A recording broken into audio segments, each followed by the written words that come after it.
Buen día, estimados alumnos del Centro Pre San Marcos. Bienvenidos a nuestra tercera semana de trabajo.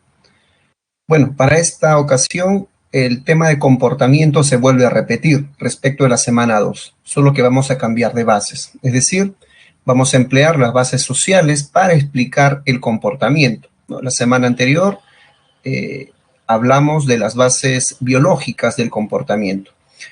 Recordarles que el comportamiento es un concepto que nos ayuda a definir la personalidad, que es un tema clave en psicología, ¿no? La personalidad son los comportamientos estables y coherentes que tiene un ser humano, tanto en su forma de pensar, de sentir y de actuar. Con nuestros hermanos, con nuestros amigos, ¿cómo vemos el comportamiento? Tal vez muy diverso, ¿no? Tal vez en mi familia, ¿no?, está presente la famosa oveja negra. ¿Por qué tildamos de oveja negra a un miembro de la familia? Bueno, habrá algún tipo de comportamiento que nos dé respuesta, ¿no? Algunos son más excéntricos, algunos son aversivos, otras personas son, como dice Carl Jung, introvertidos, otros extravertidos. Los niveles de sociabilidad varían, ¿no? Muchos suelen estar neuróticamente estables, otros neuróticamente inestables. Entonces, los comportamientos hoy los vamos a orientar solo a bases biológicas, es decir, vamos a entender el concepto de socialización, y dentro de esa socialización a la familia. Hay muchas actitudes dentro de nuestra convivencia diaria. Una de esas actitudes es la discriminación. Este término discriminación, como actitud, es un comportamiento, ¿no? La conducta de discriminar. Por ejemplo, ¿no?, en términos de cálculo, en términos matemáticos, yo discrimino, ¿no?, los números pares de los números impares. En esa discriminación estoy marcando una diferenciación, ¿no? Pero puedo discriminar a feos de guapos, puedo discriminar a ricos de pobres, puedo discriminar a serranos de costeños o de amazónicos o selváticos, ¿no? Puedo discriminar a altos de bajos, a gordos de flacos, etc. Entonces, la discriminación muchas veces, ¿no?, tiende a ser despectiva, tiende a ser peyorativa, tiende a afectar, ¿no?, la imagen, la dignidad de la persona. En ese aspecto, la discriminación tiene un componente negativo, ¿no? Y es siempre una conducta que viene de mi propia actitud. Ahora, ¿cuál es el origen de la discriminación? Como dice el interrogante, ¿heredamos el hecho de discriminar? ¿Aprendemos a discriminar? ¿Y qué podemos hacer para cambiar nosotros como sociedad? En esta primera diapositiva tenemos la imagen, ¿no?, la imagen de dos noticias que seguro hemos escuchado, hemos observado y hemos también criticado, ¿no?, desde nuestro punto de vista, evidentemente. La primera nos muestra la imagen de un ciudadano peruano, ¿sí?, y acá la de un ciudadano extranjero. Dice el titular, ¿no?, sujeto insulta a repartidor tras entrega de pedido, ¿no? El que te entrega un pedido es una persona que trabaja, es una persona que merece respeto, es una persona que es digna en lo que hace. Pero si nosotros, ¿no?, insultamos a una persona por ese tipo de actividad, significa que estamos marcando una diferencia respecto de ellos. Queremos marcar cierta distancia, ya sea por posición económica, por posición social, por creencias, por etnia o arraigo, ¿no?, que en este caso socialmente es mal visto, es condenado, ¿no? Yo no tengo por qué discriminar a alguien que se dedica a limpiar lunas en los autos o a ser vigilante en una empresa, en desmedro, ¿no?, en desmedro tal vez de otras personas que tienen actividades mucho más opulentas, mucho más jactanciosas. Entonces, ¿qué es lo que yo voy a discriminar? Puedo tener una orientación discriminatoria positiva o negativa. En otra imagen tenemos a otro ciudadano peruano, vecino de Magdalena, no usa mascarilla y discrimina a serenos. Creo que en la noticia que se grabó, este joven que salió al parque a pasear a sus mascotas no usaba mascarilla, y cuando le llaman la atención, porque es una norma, ¿no es cierto?, que hay que hacer cumplir, esa es la labor de serenazgo, él insulta a estas personas, ¿no?, a estos trabajadores ediles, los insulta, los agrede verbalmente, los ofende, ¿no? Y atenta también contra su dignidad, el maltrato. Entonces, ¿por qué esa tendencia de muchos peruanos, de muchos latinos, de muchas personas en el mundo? Vamos a responder de acuerdo a la personalidad. La personalidad tiene dos componentes. Un componente es biológico, por lo tanto lo hemos heredado, y ese componente le llamamos temperamento, ¿no? El otro componente es social, por lo tanto lo hemos aprendido. Lo aprendemos de padres, de maestros, de amigos, de autoridades, etcétera, ¿no? Entonces, ese componente aprendido de mi personalidad se llama carácter. El carácter puede ser voluble, puede ser cambiante. Aquí estos dos individuos no han nacido siendo entes o agentes discriminativos. Han aprendido a discriminar, ¿sí? Es un aprendizaje, es parte de su carácter. Por eso es que este hombre, ¿no?, luego se arrepintió y salió en los medios de comunicación a pedir perdón, disculpas públicas, ¿no?, a este ciudadano y a todos en general, ¿no? Entonces cambia la conducta, ¿sí? Eso es el carácter. El temperamento, que es lo que hemos heredado, difícilmente se va a extinguir o se va a modificar. El carácter sí, lo podemos manejar, ¿ya? Entonces, el carácter tiene que ver con aprendizajes sociales. Repito, nosotros vamos aprendiendo. Uno no nace, por ejemplo, con la idea de mentir. Los niños dicen que son muy sinceros, ¿no?, pero a veces aprenden a mentir, inclusive de sus propios padres. ¿Qué podemos hacer para cambiar como sociedad? Debemos tener conciencia en determinado momento de nuestro desarrollo humano de quiénes somos realmente y qué podemos y no debemos aprender. En la siguiente diapositiva vamos a presentar el itinerario para hoy. Tenemos 4 tópicos. Vamos a comenzar hablando de la socialización, sus agentes y clases. Luego hablaremos de la familia, sus tipos y estilos de crianza. Siguiendo con la familia, las relaciones familiares, las funciones de la familia y este concepto que es importantísimo, el apego. Y terminaremos la sesión de hoy hablando de las actitudes, ¿no? Te repito, ¿no?, la actitud es la predisposición que tiene el ser humano, es un comportamiento específico. Bien. Partimos de la socialización, ¿no? Este curso de psicología, la carrera de psicología, forma parte de las ciencias sociales, ¿no? Seguro ya tú puedes diferenciar los dos tipos de ciencias, ¿no? Las ciencias sociales y las ciencias formales, ¿no? Las ciencias formales son ideales, ¿no?, la matemática, la informática. Las ciencias sociales son ciencias fácticas, es decir, vienen del vocablo latín factum, que significa hechos. Entonces la economía es una ciencia social, la historia es una ciencia social, la psicología es una ciencia social porque se basa en los hechos, ¿no? Entonces, si la psicología es una ciencia social, aparte de ser una ciencia de la salud, evidentemente, como ciencia social está contenida dentro de lo que es el concepto de socialización. Socialización es el proceso de interiorización de normas, valores, creencias, motivaciones, roles y pautas de comportamiento propios de la cultura en la cual se vive. Por ejemplo, las normas, ¿no? Las normas vienen de nuestros padres: cepíllate los dientes, lávate la mano, saluda a las personas mayores, haz tus tareas en el horario establecido, ¿no? Los valores, valoramos lo exterior, lo interior, ¿no? Valoramos las buenas acciones o las malas acciones, valoramos el tiempo, valoramos el esfuerzo. ¿Cuál es mi decálogo de valores, ¿no?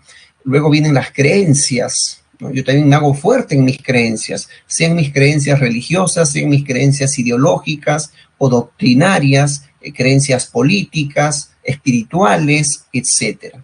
Las motivaciones, ¿no? Motivaciones vienen del vocablo motivus, ¿no?, que es el motor, ¿no? Hay una razón fundamental para hacer las cosas, ¿no? Yo me motivo, a pesar de la pandemia, a seguir estudiando, ¿no? Trato de adaptarme, me motivo, ¿no? Me adapto a una clase virtual, ¿sí? Socialización tiene que ver con los roles. El rol es una tarea que nosotros cumplimos. ¿Cuál es el rol que cumplen los padres? ¿Cuál es el rol que cumplen los maestros, las autoridades? Realmente ellos son responsables con el rol que les toca cumplir. Todos los padres, por ejemplo, asisten económicamente a sus hijos. Todos los docentes asisten afectivamente a sus alumnos. cuál es el rol que estamos orientados y si nosotros tenemos la capacidad para cumplirlo. Las pautas de comportamiento, ¿no?, son los estilos de convivencia a nivel de sociedad. Por ejemplo, nosotros tenemos una pauta de comportamiento, juzgamos la bigamia, la infidelidad, el adulterio, porque dentro de las pautas de comportamiento nosotros hemos establecido, hemos legislado la monogamia, es decir, aferrarse al afecto hacia una sola pareja. Entonces, cuando la pauta de comportamiento sale, ¿no?, del enclave, entonces habrá un juzgamiento. Listo. Eso respecto al concepto de socialización. Ahora, ¿cuáles son los agentes? Tenemos dos agentes, los agentes formales y agentes informales. Ambos agentes en la socialización son complementarios, no son antagónicos. A veces creemos que comerciante formal está bien, comerciante informal está mal. Bueno, dentro del comercio puede ser así, pero dentro de socialización ambos conceptos se complementan. La socialización como agente formal implica que todo individuo debe estar afecto a este tipo de agentes. El primer agente formal es la familia para todos. Profesor, yo soy huérfano. Bueno, tendrás padres adoptivos. No, profesor, mis padres me abandonaron. Bueno, tendrás un albergue, un hogar sustituto, ¿ah? La escuela. Todos también estamos afectos a la formación académica. En el caso de nuestro país, ya se ha legislado hace mucho tiempo, y eso está en la Constitución Política, que es nuestra Carta Magna, que toda persona humana tiene derecho a la educación gratuita, es decir, gratuidad de la enseñanza en todos los niveles, inicial, primaria, secundaria, superior, ¿no?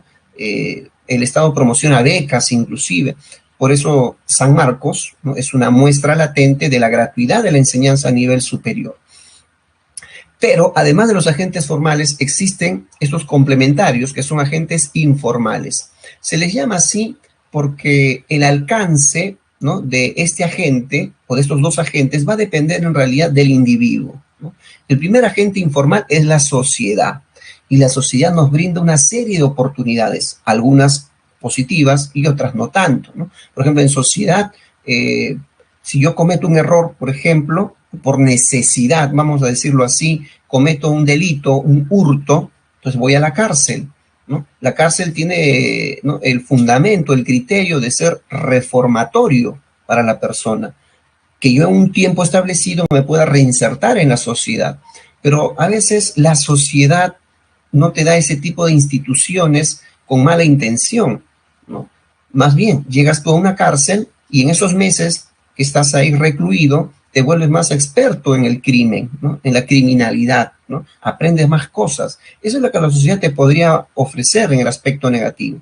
En el aspecto positivo vas a encontrar muchas instituciones en la sociedad que van a edificar tu persona, que te van a ayudar a progresar, pero tú eres el que decides. Otro agente informal son los medios de comunicación. Históricamente han evolucionado, ¿no? Hemos partido de la época de la República, no sé si recuerdas tus clases de historia, ¿no?, el Mercurio peruano, ¿no?, es decir, una prensa escrita. Esa prensa escrita luego pasó a una prensa radial en el tiempo, una prensa televisiva, y ahora tenemos el boom del Internet. Un Internet que trae como elemento complementario las redes sociales, ¿no? Redes sociales que están destinadas a que una persona consciente pueda incluirse, ¿no?, en un grupo social, ¿no?, por propia voluntad. Sin embargo, hay redes sociales que tienen como participantes a menores de edad.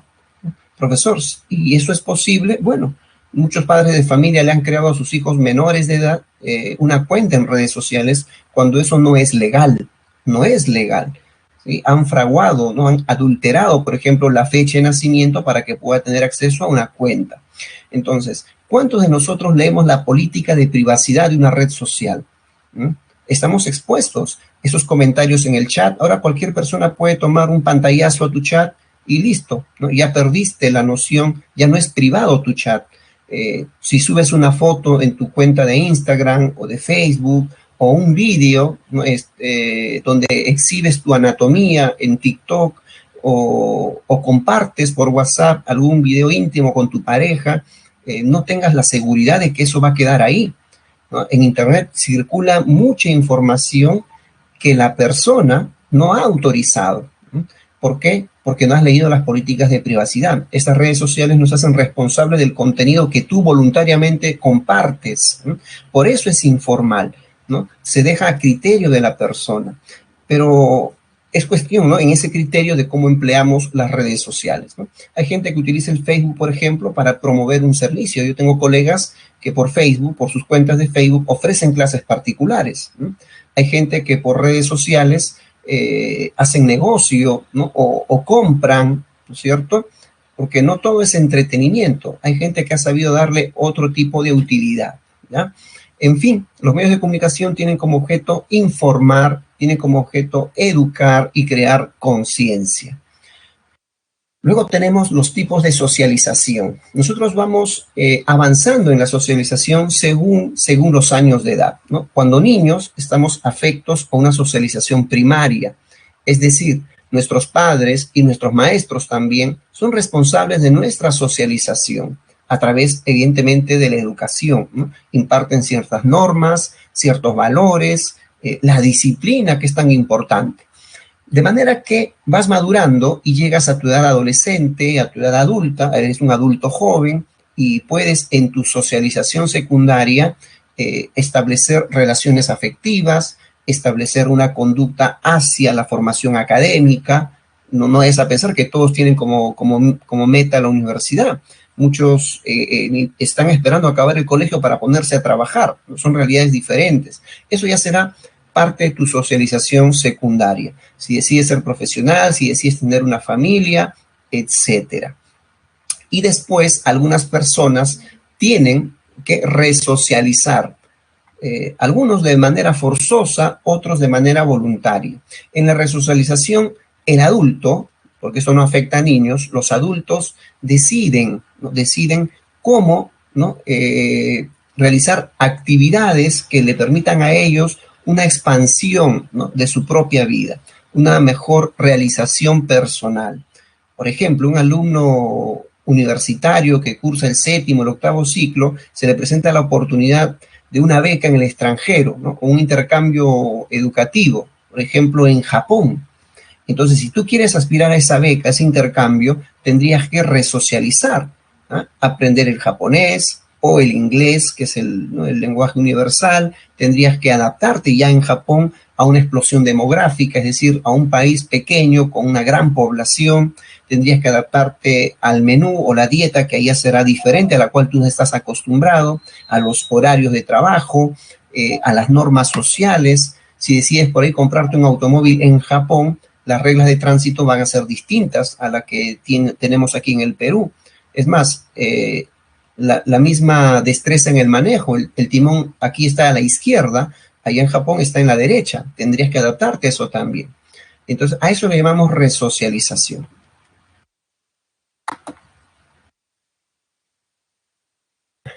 Bien, el concepto de familia ha cambiado en el tiempo.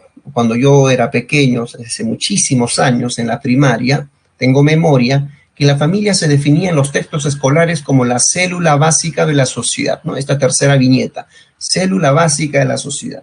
Pero la familia también es una relación de interdependencia entre sus miembros. Y la familia, hoy por hoy, es un microsistema social. Es decir, la familia ha dejado de encasillarse en una sola idea. La familia es mucho más flexible, es mucho más voluble también, es adaptativa. Por ejemplo, ¿no?, ¿cómo nos sentimos cuando nos dicen por ahí, tu familia es disfuncional, ¿no? ¿Qué significa eso? Tal vez no me siento bien, ¿no? Qué raro me siento en una familia disfuncional. El concepto familia no existió siempre, ¿no? Vamos en este caso, a citar a nuestros profesores de historia universal, ¿no? Ellos, después del proceso de hominización, nos han marcado claramente, ¿no?, cuáles son las etapas de conglomerado del ser humano previo a la familia. Hemos vivido en hordas, en bandas, en clanes, en tribus. Hemos sido, previo a la familia, tribales, ¿no? Ahora, la familia busca proteger, ¿no?, proteger a sus miembros, principalmente a los más pequeños, ¿no?, de que el niño tenga el sostenimiento de papá y de mamá. Esa es la idea clásica de familia. Pero repito, en el tiempo y en las sociedades ha variado su conformación. Por eso vamos a presentar la estructura familiar, o sea, los tipos o clases de familia.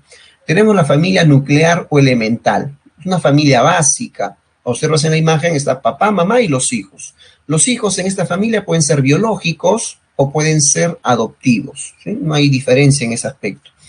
Lo que sí hay diferencia es cómo se conforma esta familia, ¿no? En América Latina, por lo general, los hijos son quienes fuerzan de alguna manera a la existencia de una familia. Por un embarazo precoz, un embarazo no deseado, los adultos, ya padres, deciden, ¿no?, formar la familia por presión de que existe un hijo. En Europa parten del concepto de familia biparental. En la familia biparental hay dos adultos que tienen una relación afectiva, no necesariamente matrimonio, ¿no? Es una relación de pareja.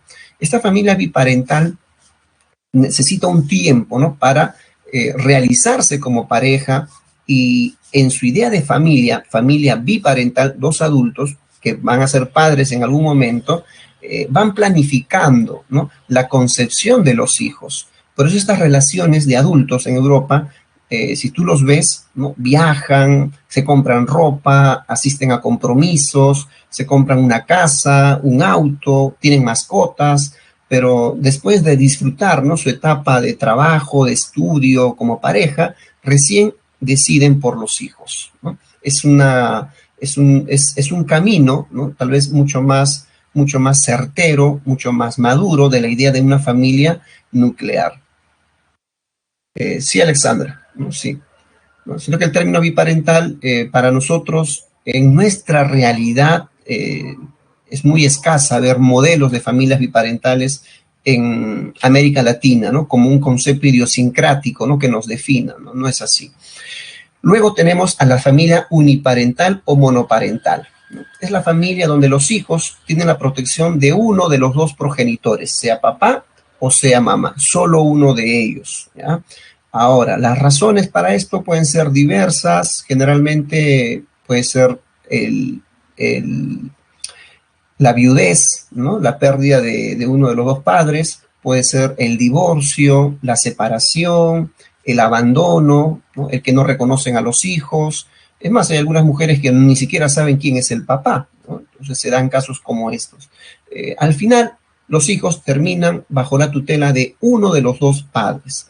Evidentemente, esto va a generar en este tipo de familia carencia económica o carencia afectiva en base a la ausencia de uno de los dos padres, ¿no? Pero también tenemos la certeza de que el padre que se queda con los hijos, ¿no?, sea papá o mamá, trata siempre de suplir, ¿no?, esos vacíos económicos o afectivos. Y luego viene el orgullo, ¿no? Sí, yo he sido madre antes que mujer, dice la mamá, ¿no? Entonces yo he entregado mi vida por mi hija o por mi hijo y logré que sea una gran profesional.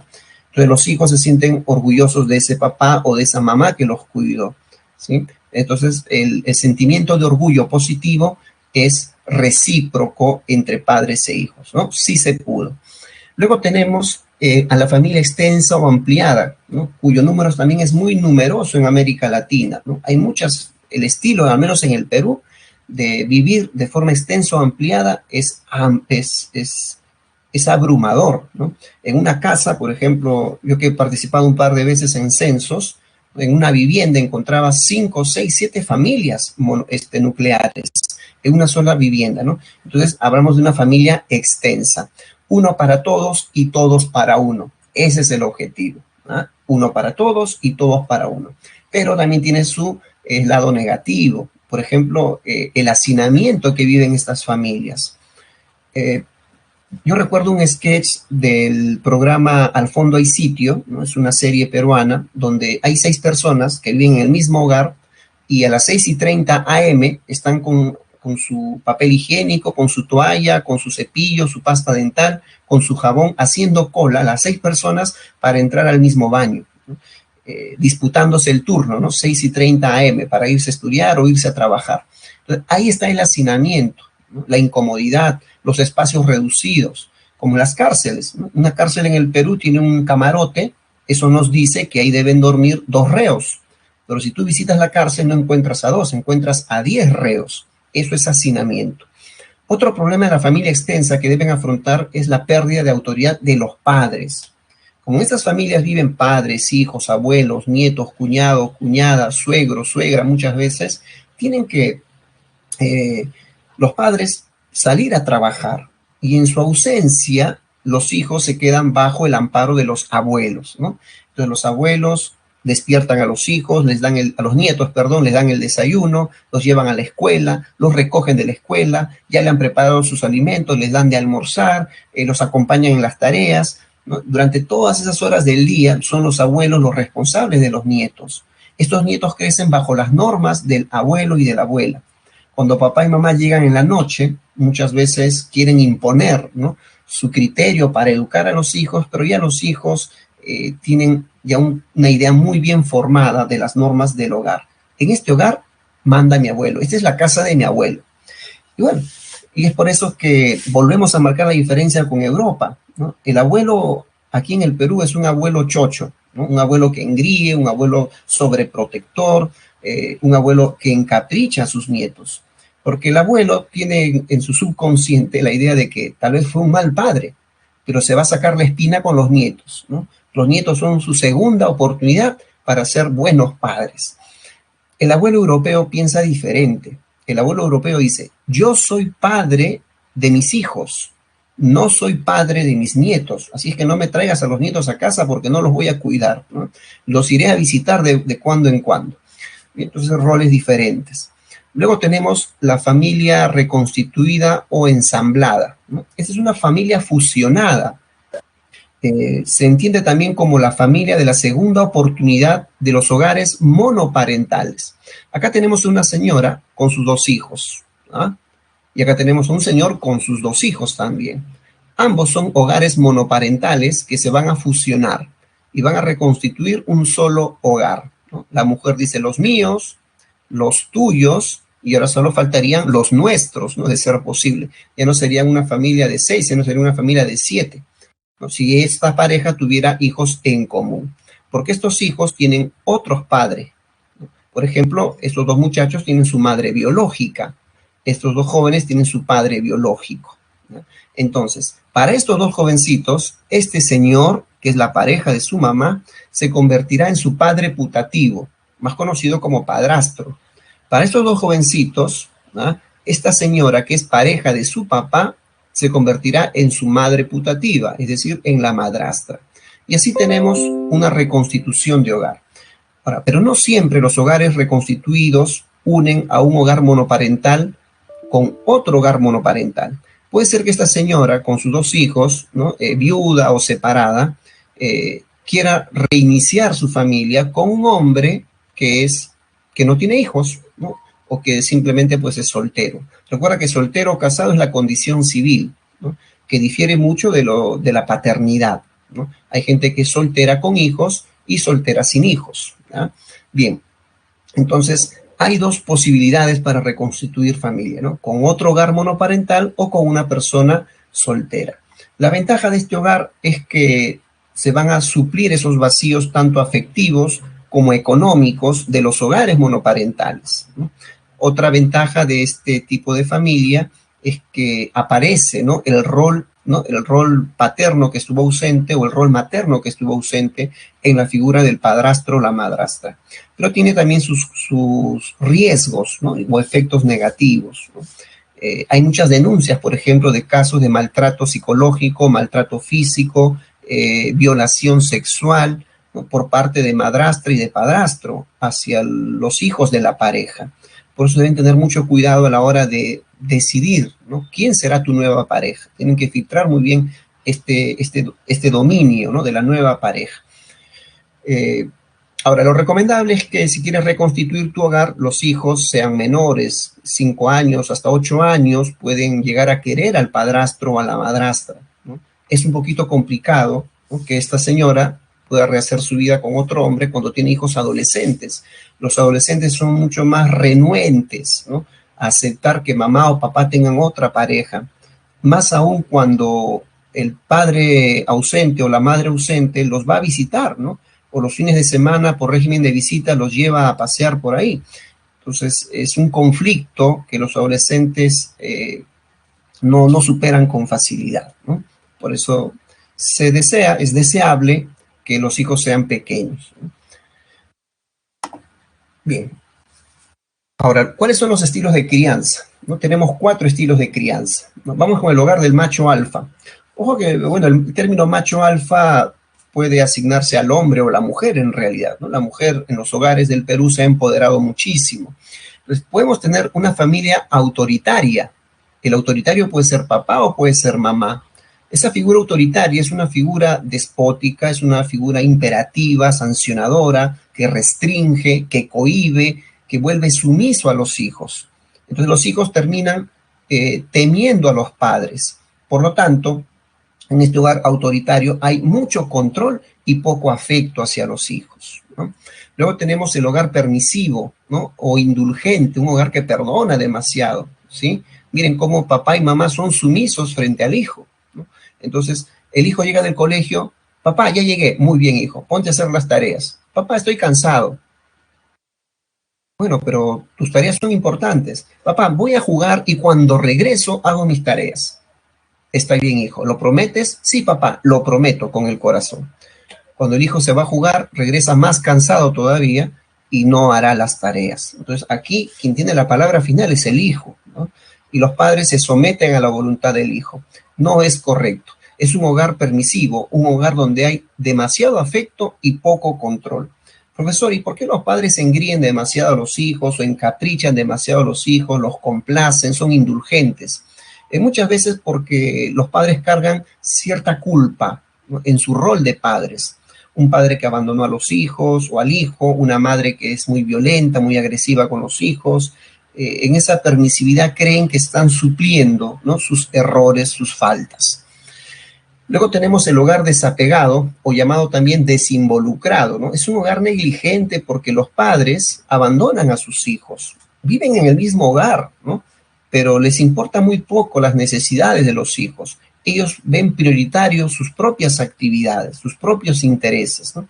Tal vez cumplen con comprar un horno microondas y unos POSIT, ¿no? O notas pegadas en la refrigeradora que dicen, caliéntate tu desayuno, ahí está tu almuerzo, etcétera. Entonces, estos padres desinvolucrados o desapegados desplazan su rol de padres tal vez a segundas y a terceras personas, ¿no? Dejan que se encarguen los abuelos, los tíos, los hijos mayores de sus propios hijos. Entonces, aquí el control, ¿sí?, no existe y el afecto tampoco. Y por último tenemos el hogar democrático o llamado también autoritativo. Democrático viene de demos y de kratos, es decir, del poder del pueblo. En este hogar sus miembros tienen voz, ¿eh? Pero la voz de los hijos siempre es condescendiente de la autoridad de los padres. Es decir, los padres no pierden autoridad, pero los padres tienen ese gesto de escuchar a los hijos. Los hijos tienen muchas cosas que decir, ¿no? Tienen su propio criterio dependiendo también de la edad. Pero las normas de los padres ya están establecidas y los hijos las aceptan. Es decir, hay un consenso para convivir en este hogar. María vive en un hogar con papá y mamá y María tiene como enamorado a José. José ha llegado a la casa y están los dos viendo una película en Netflix. Ya están 1 hora, ¿no?, en la película. Cuando de pronto papá y mamá de María llegan a la sala y le dicen, hija, vamos a salir. Esa expresión de papá y mamá es suficiente para que María se acerque a José, su enamorado, y le diga, mi amor, tienes que irte porque mis padres van a salir. ¿Mm? De esa manera, ¿no?, María está demostrando su capacidad autoritativa, es decir, ella se autoriza a sí misma porque tiene ese sentido de responsabilidad, porque entiende las normas de la casa. Papá y mamá no tienen por qué avergonzar o incomodar al enamorado José. Es María, ¿no?, quien entiende el rol, las normas de la vivienda, ¿sí? En esta casa donde mandan sus padres, ella no puede quedarse a solas con el enamorado, ¿sí? La consienten de tener enamorado mientras están los padres en casa. Y así, como María se adaptó a las normas del hogar de sus padres, cuando María tenga su propio hogar, ella impondrá sus propias normas también.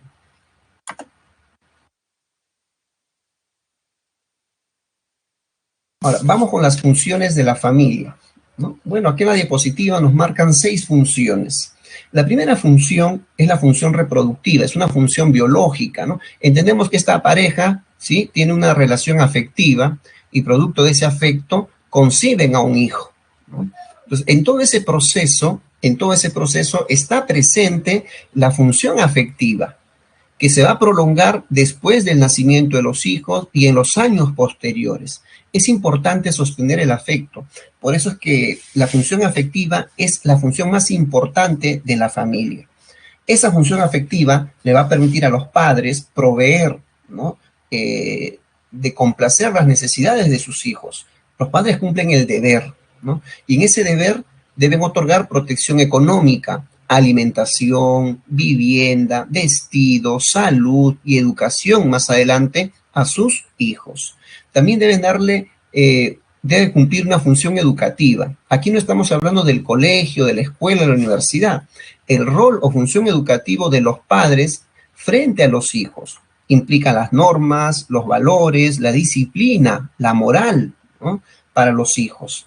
De manera que cuando a ellos les toque la oportunidad de asistir a la escuela, ¿sí?, proyecten en la escuela la educación que han recibido en el hogar, ¿no? La formación de valores y de normas que un alumno recibe en la escuela, ¿sí?, es complementario a lo que ya han recibido en el hogar. Entonces, la primera responsabilidad educativa de los hijos o de los menores es de los padres, es para los padres. Luego tenemos la función socializadora. Socializar significa integrarse, interactuar, ¿no?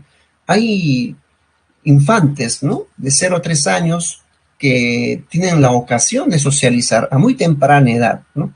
Hay un infante de 9 meses de nacido y debajo de la puerta se desliza, ¿no?, una cartita de invitación, dice, ¿no?, te invito a mi fiesta, ¿no? Postdata, no olvides mi regalo.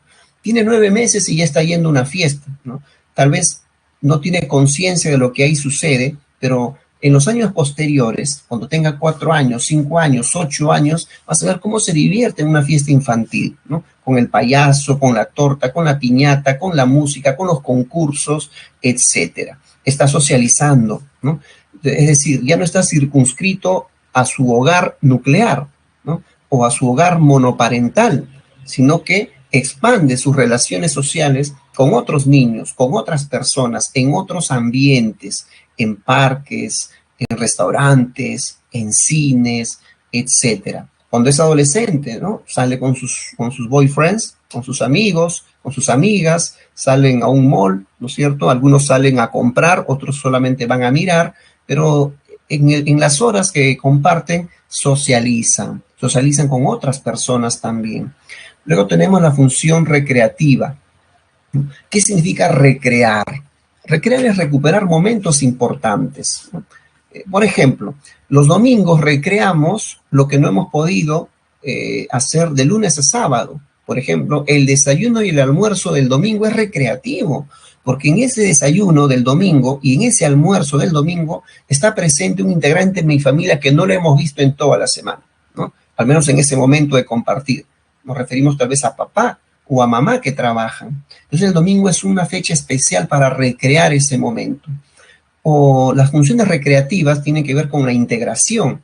Los juegos de mesa, por ejemplo, son una apertura importante para recrear, para estrechar vínculos, para conocer quién es el tramposo de la familia a la hora de jugar, ¿no?, o quién es el más hábil, o a quién hay que ayudar, ¿no? Son situaciones del contexto, de la coyuntura, que permiten que la familia se reconozca a sí misma. Hay que descartar de la función recreativa el tema del dinero. Muchos creen que recrear es sinónimo de gastar más, ¿no? Yo he visto a muchos padres con orgullo, ¿no?, paseando por el mall con un balde de pollo frito, ¿no?, como diciendo, miren, ¿no?, yo sí puedo gastar. La recreación no implica el gasto. Tú puedes recrear frente a tu casa, ahí hay un parque, salir con tus hijos, tus hermanos, jugar a las escondidas, a las chapadas, San Miguel, Lingo, Encantados, lo que sea, fútbol, vóley, ¿no? Estás recreando. Eso te va a permitir conocer a la familia e integrarte a ellos.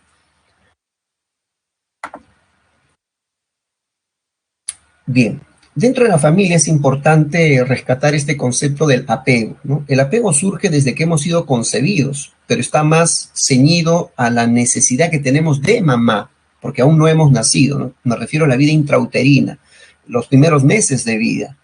Mamá nos condiciona el aprendizaje, mamá triste, yo triste, mamá feliz, yo feliz, ¿no? Una vez que nacemos, el apego se expande a otros miembros de la familia, papá, abuelos, etc.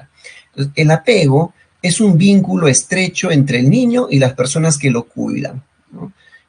Existen dos tipos de apego, el apego seguro y el apego inseguro. Pero antes de explicar estos tipos de apego, vamos a recordar algunas experiencias que nos ayudan a formular la importancia del apego. Por ejemplo, la experiencia de Harry Harlow. Harlow es un psicólogo estadounidense, ¿no? Él experimentó con monos rhesus el concepto que es la privación materna. Entonces, miren a este pequeño monito en una jaula experimental. A él lo han privado de su madre biológica, ¿no? Y en reemplazo, en esta jaula se han colocado dos modelos de madre.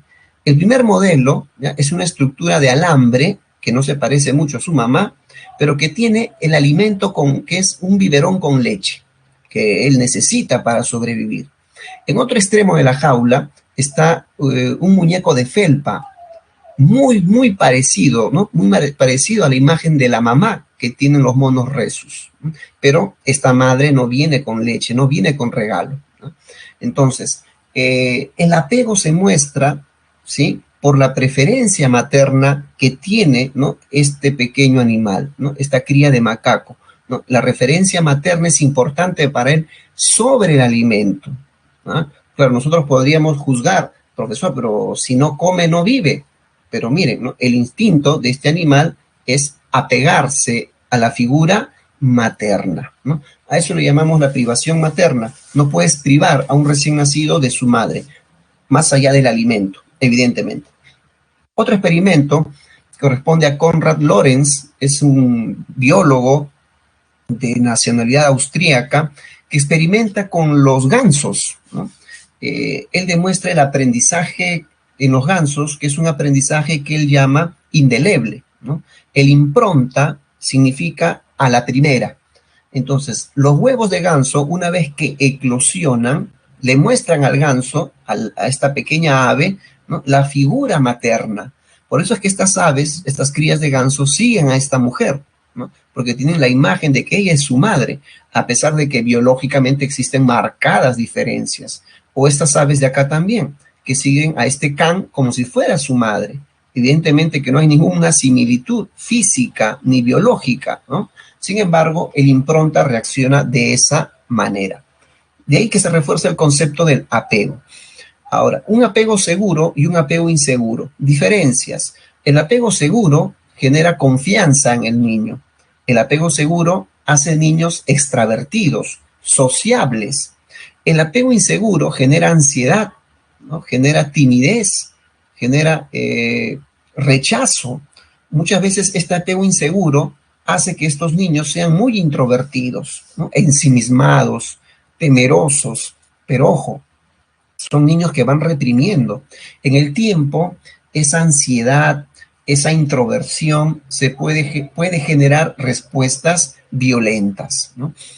Para diferenciar en la vida cotidiana el apego seguro y el apego inseguro, imaginemos que estamos en una escuela, ¿no?, una escuelita inicial, y es el primer día de clase, y llegan los niños de 3 años. Tú puedes identificar ahí qué niño tiene apego seguro y qué niño tiene apego inseguro. Los inseguros no van a querer entrar, se van a abrazar de la pierna de mamá, van a llorar porque se asustan, ¿no?, con la idea de quedarse solos ahí. Más aún con una mujer extraña, a la que le llaman profesora, ¿no?, es desconocida para estos niños. Entonces, un niño seguro no va a tener temor alguno, se va a despedir de papá y de mamá y va a entrar a la escuela con esa mujer extraña. Muchas veces este apego inseguro tiene que ver con experiencias negativas de los niños. ¿Cuántos niños han sido perdidos por sus padres en un mall, ¿no?, en un centro comercial, en Saga, en Wong, en Metro, en Plaza Vea? ¿Tú imaginas que tu hijo de 4 años se te extravíe en Gamarra, ¿no? El trauma que él puede experimentar en esas horas o minutos, no sé, en que logres volverlo a encontrar. Es complicado. Entonces, muchas de las conductas, pues estamos hablando de comportamientos, van a derivar en una razón social. Y vamos a terminar la clase de hoy con el tema de las actitudes. Las actitudes. La actitud, les decía, es una predisposición natural que tiene el ser humano. Aquí se define como una disposición a responder frente a un objeto, evento, sujeto de una manera favorable o desfavorable. Entonces, hay actitudes que son positivas, ¿no? Cuando estos eventos, sujetos, objetos, me gustan y las acepto. Hay actitudes negativas cuando no me gustan y por tanto las rechazo. Y habrá actitudes neutras porque aún no las hemos experimentado. ¿Cómo se forman las actitudes? Pueden formarse por experiencia directa. Imagínense que usted recibe una invitación para ir al Coso de Hacho. Profesor, ¿qué es eso? No sé, vamos al Coso de Hacho. Entonces ingresamos a la Plaza de Toros, pues es el Coso de Hacho, y tú ya estás dentro y tienes que permanecer durante todo el espectáculo taurino. Y vas a ver ese día cómo los toreros dan muerte a 5 toros con una espada. Dices, profesor, ni más, ¿no? Detesto este espectáculo, ¿no? Entonces tu actitud hacia esa corrida de toros es negativa, es de rechazo. No te gusta ver la muerte o cómo sufre un animal. Pero antes no tenías esa actitud, ¿por qué? Porque no conocías qué sucede, ni siquiera sabías que es un coso. Las actitudes se forman también por normas de conducta socialmente establecidas, ¿no? Por ejemplo, ¿qué actitud tienes cuando te dicen saluda al profesor? Bueno, si tú estás acostumbrado a saludar a las personas mayores que tú, indistintamente su profesión, entonces esa actitud no te va a parecer mala, ¿no? Más bien, tu actitud va a ser la de saludar, ¿no? Hay gente que a mí me ha saludado en el parque sin conocerme, es porque hay gente que tiene esa actitud, ¿no? De saludar a las personas por respeto, ¿no? Es una conducta socialmente establecida, el saludo. Las actitudes se forman también por identificación con personas, ¿no? Es decir, modelos de conducta, los líderes, ¿no? Líderes religiosos, líderes políticos, papá, mamá, profesor, tío, padrino, nos identificamos con personas, ¿no? Y por último, la membresía institucional, ¿no? ¿Cómo se te ocurre hacer eso? ¿No? Si tú eres un médico de renombre, ¿no? Un hombre a carta cabal, ¿no? ¿Cómo nos haces quedar a los médicos? Bueno, membresía institucional, ¿no? Bien, tenemos 3 tipos de actitudes, alumnos, ¿no? Tenemos el estereotipo, el prejuicio y la discriminación. Cada una de estas actitudes tiene un componente que lo origina, ¿no? Cuando uno habla de estereotipo, tiene la base cognitiva, es decir, el estereotipo está a nivel, ¿no?, mental. Yo ya tengo ciertos estereotipos en mi pensamiento. Esos estereotipos pueden ser positivos o negativos.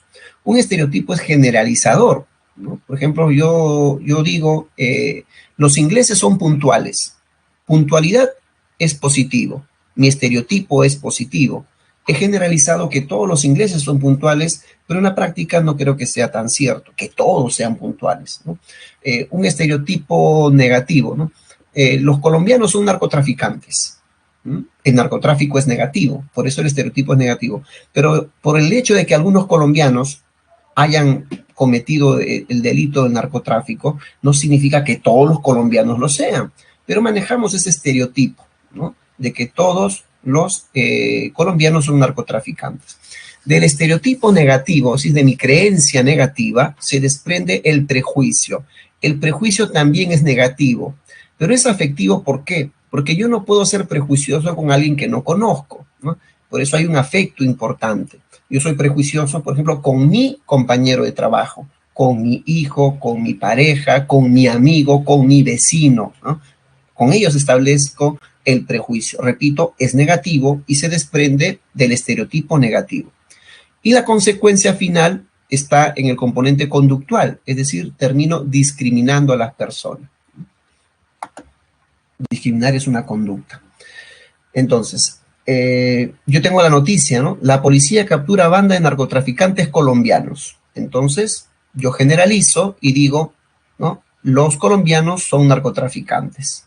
Generalizo, ya he creado un estereotipo de orden negativo, porque el narcotráfico es negativo. Y así hay muchos estereotipos de género, de clase, estereotipos religiosos, estereotipos de orientación sexual, estereotipos políticos, estereotipos de raza o de etnia, estereotipos de país, ¿no? ¿Cómo es el brasileño? Es alegre. ¿Cómo es el argentino? Es creído. ¿Cómo es el chileno? El chileno es educado. ¿Cómo es el peruano? El peruano es buena gente y así, ¿no? Estereotipos. Algunos son positivos y otros son negativos. Ahora, el prejuicio, ¿no? Es decir, que el prejuicio es 100% negativo y se desprende de un estereotipo negativo, ¿no? Nosotros tenemos prejuicio de la persona por su vestimenta, ¿no? Si se viste así con un vestido corto y un top, es mujerzuela. Si tiene tatuajes en el brazo, es delincuente. Si utiliza, ¿no?, cierta indumentaria, ¿no?, o accesorio en su vestimenta, es una mujer adicta. Son prejuicios porque en realidad nosotros no conocemos cuáles son las actividades. Tal vez son personas como este señor, ¿no?, que es solidario, que tiene una bonita familia más allá de su vestimenta, ¿no? O esta mujer, ¿no?, que también es solidaria, que también es un modelo de madre, ¿no?, más allá de su apariencia en el vestir. Y por último, tenemos la discriminación, ¿no? La discriminación es la conducta. Por ejemplo, vivo en un edificio y para fin de año se organizó una fiesta, ¿no? Pueden asistir todos excepto los extranjeros, ¿no? ¿Por qué discrimino a los extranjeros? Porque tengo el prejuicio de que han venido a mi país a delinquir, ¿no? Y ese prejuicio de mis vecinos extranjeros es producto de las noticias que han estereotipado a los extranjeros como delincuentes, ¿no? Bien, alumnos. De esta manera estamos concluyendo, ¿no?, la parte teórica de nuestra tercera semana, hasta este concepto de discriminación, ¿no? Vamos con la práctica. El primer ejercicio dice: Mijael es un puber que salió a la calle para jugar sin autorización. Luego de regresar muy tarde a su casa, sus padres molestos lo obligaron a sentarse y escuchar una llamada de atención. Le advirtieron que las normas de la casa se respetan, que no debe salir sin avisar, y si saliera, solo hasta las 6 p.m. De lo contrario, será sancionado severamente. En este caso, los padres asumen la función denominada, ¿sí?, hay consenso, es correcto, chicos, la clave de función educativa. Siguiente ejercicio. Las políticas públicas que adoptan los países para sus trabajadores, como otorgar licencias pagadas por maternidad, están evolucionando. Ahora incluye la coparentalidad, es decir, para el padre también. Además, se viene ampliando el tiempo de vigencia. Así tenemos que en países como Noruega y Suecia, estas licencias se otorgan por un año, licencia de maternidad. En Uruguay, 6 meses. En el Perú, 3 meses y 10 días para el papá. Identifica el concepto que permitiría fundamentar la necesidad de estas políticas públicas. A ver, chicos, ¿qué dicen? Para el ejercicio 2, Alba dice resocialización, Sheila, apego, Samantha, apego. Correcto. La respuesta es la clave C, apego. Ejercicio 3. En las siguientes expresiones indica aquellas que correspondan a un prejuicio. Todos los huancaínos se caracterizan porque son dipsómanos, estereotipo, en este caso negativo. Las personas de la selva son alegres y muy expresivas, ¿no? Las personas de la selva son alegres y muy expresivas, otra vez, estereotipo, en este caso positivo. Luis, como buen arequipeño seguro, será muy petulante, negativo. Luis, solamente Luis, entonces es un prejuicio, ¿no?, de mi amigo Luis arequipeño. Juan no se reúne con Saúl porque este tiene amigos homosexuales, discriminación. Entonces la clave correcta para el tercer ejercicio es también la letra C, solo 3 en romanos. Bien, chicos. Comparto con ustedes las claves de los demás ejercicios, ¿sí? Anótelos, por favor. Y de esta manera estamos concluyendo la sesión del día de hoy, sábado, ¿ya? Bien, chicos, que tengan un bonito fin de semana y nos estamos encontrando el próximo sábado a esta misma hora. Hasta pronto, chicos. Cuídense.